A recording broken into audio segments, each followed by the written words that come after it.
Hola, ¿cómo están? Let's keep going with our learning about basic phrases in Spanish and some things you'll need to be successful in your first forums for Spanish 101 online. Vamos a practicar. Okay, so we're going to practice what we started to learn in the first set of slides I posted. How we ask, what's your name? ¿Cómo te llamas? ¿Cómo te llamas? Remember, we answer, me llamo. If we were meeting somebody for the first time with whom we have a more formal relationship or someone we want to show a special amount of respect, as is common, for example, with certain jobs or with an age difference, we would use what we call the usted form in Spanish. And so we would say, ¿Cómo se llama usted? To ask this person's name. So the to form or the familiar form of you is said, ¿Cómo te llamas? But the usted form is, ¿Cómo se llama usted? They're both answered the same. Me llamo Malia. Remember how we say nice to meet you? We learned mucho gusto. Mucho gusto. There's another way to say this though, and it depends whether you're male or female. Spanish is a language that embeds gender into its adjectives, so we always have to keep aware of that. If you're male, you would say encantado. Encantado. A female would say encantada. Encantada. This is similar to the French enchanté if you've studied French. It literally translates to enchanted, which sounds so fancy, but it really just means nice to meet you. If you don't want to repeat the same thing back, when somebody says nice to meet you, we usually say in English, nice to meet you too. In Spanish, you have the option of saying igualmente or likewise. Igualmente. And to review, to ask somebody who is familiar to you that you're using the to form with, how they're doing, you would say, ¿Cómo estás? ¿Cómo estás? But if we wanted to make this more formal, just like we talked about before, we would use the usted form. ¿Cómo está usted? You'll notice what is happening is the verb itself is changing.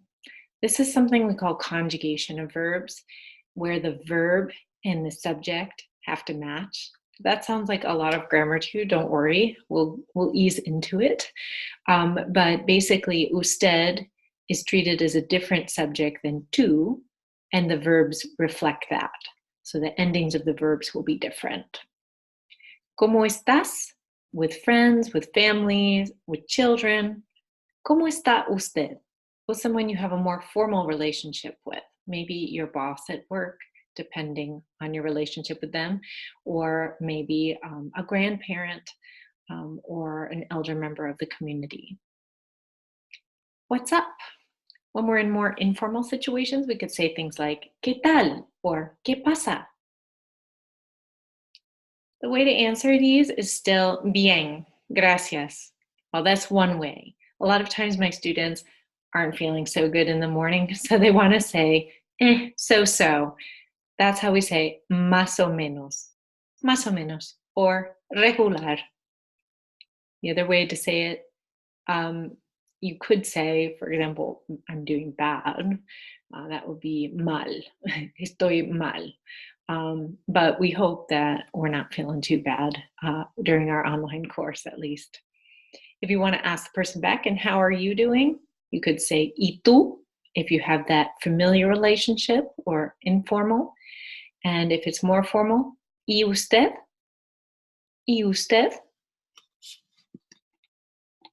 So let's look at these two situations and how we would fill in the blanks based on what we just learned. We're going to fill in the blanks, and then the second step is to change the following conversations to formal if it's already informal, or informal if it's formal. Okay, so the opposite for level of formality. So in the first one, I'll read it out. We'll guess what goes in the blank, identify if it's formal or informal, and then change it.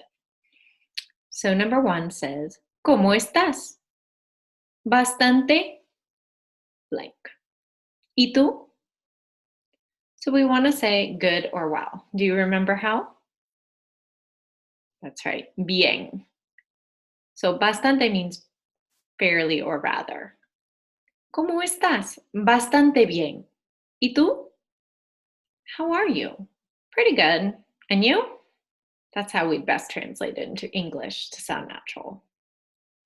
Now, if we look at the expression ¿Cómo estás? As well as the response ¿Y tú?, we see that we're using the to form. That's informal. How will we change this to formal? Well, we need to use usted. You can look back and see what is that expression. It would be ¿Cómo está usted?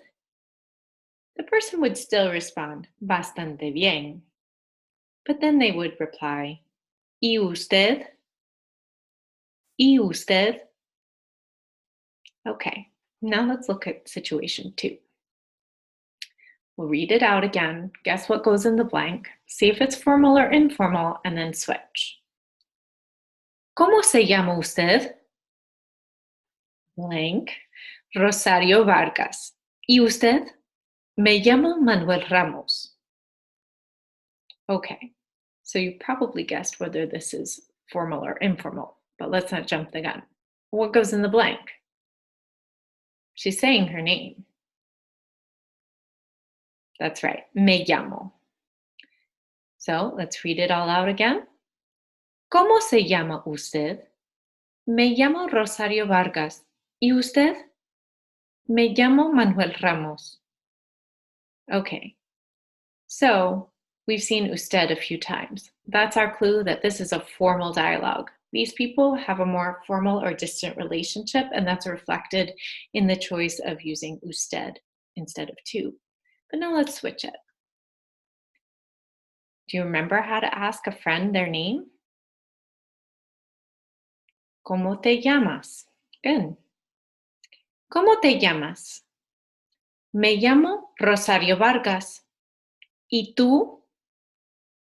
Me llamo Manuel Ramos. So you notice when they're talking about themselves, there's no change. It's just when you're asking the other person. This is because it's a difference in the second person grammar category. So you can look in your course material to learn more about this use of tú and usted. There's actually a third way of saying you in Spanish that we don't usually teach, but it's becoming more and more popular in countries like Argentina, Costa Rica, Guatemala, and it's called vos, vos. And that conjugates the verbs differently as well.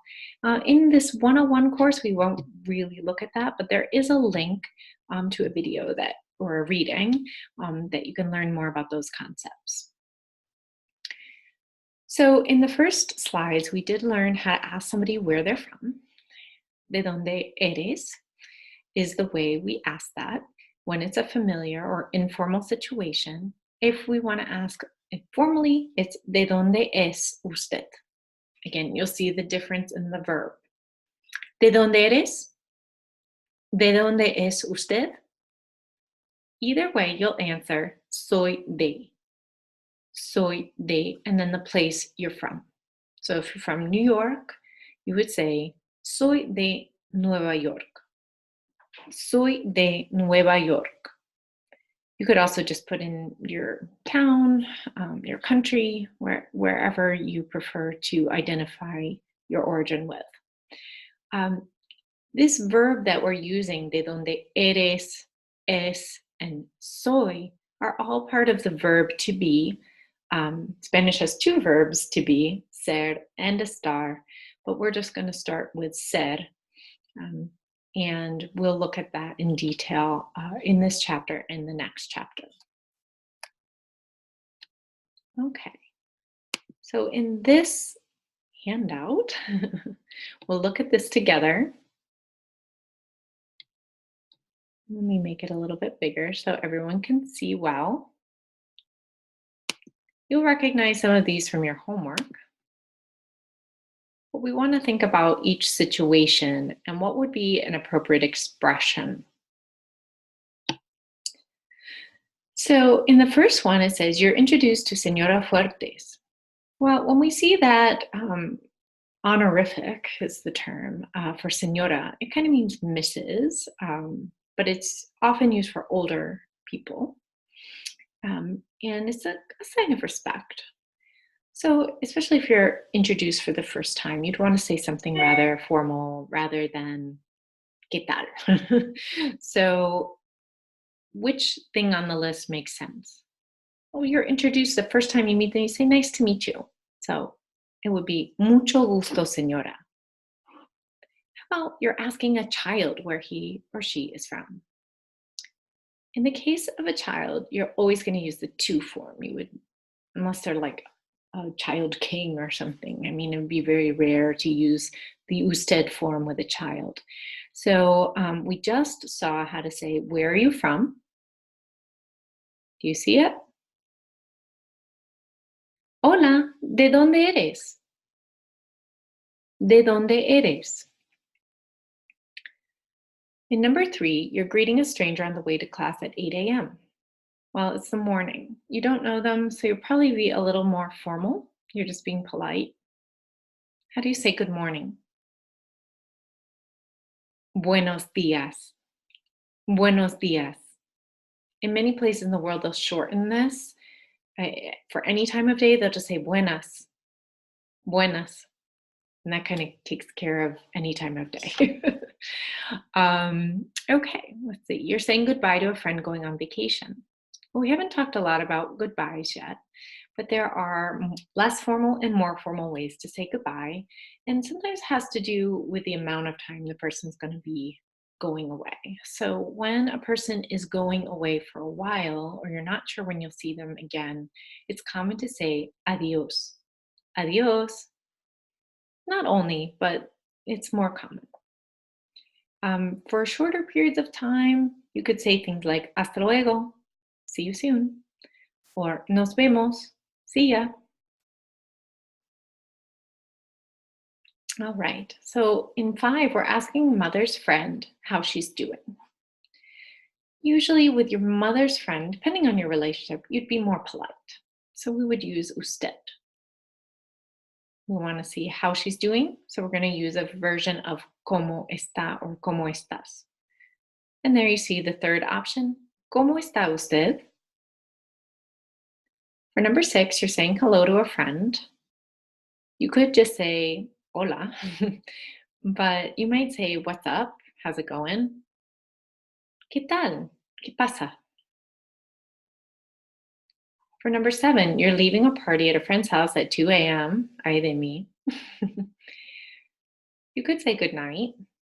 Buenas noches. It's a bit formal though. You might just say chao. Chao. In Spanish, we use chao to say goodbye.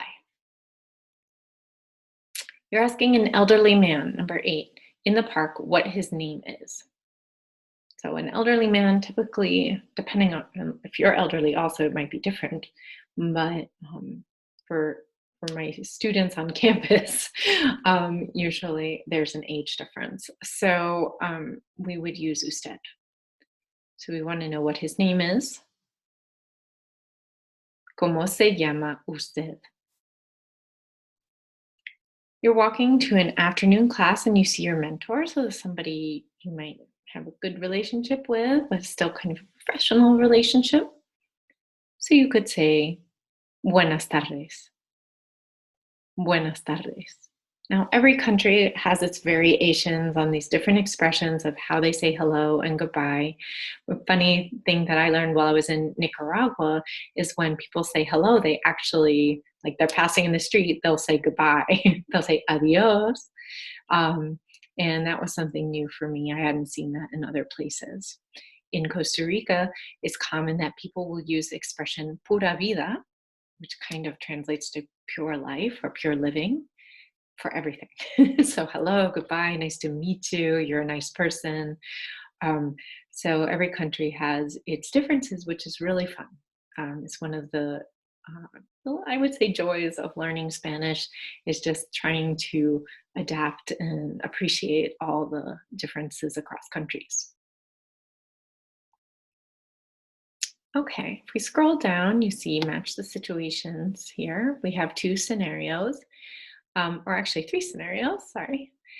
And the idea here would be to improvise a dialogue with a partner. So if you do have somebody who's also taking Spanish or has some Spanish background, this would be a great chance to try to improvise. You can also schedule a time to work with me. We can schedule a call, or you can, if you're on campus, you can come to my office. But you want to think about things like, do I use tu or usted? What kind of things would they talk about that I know how to say at this point?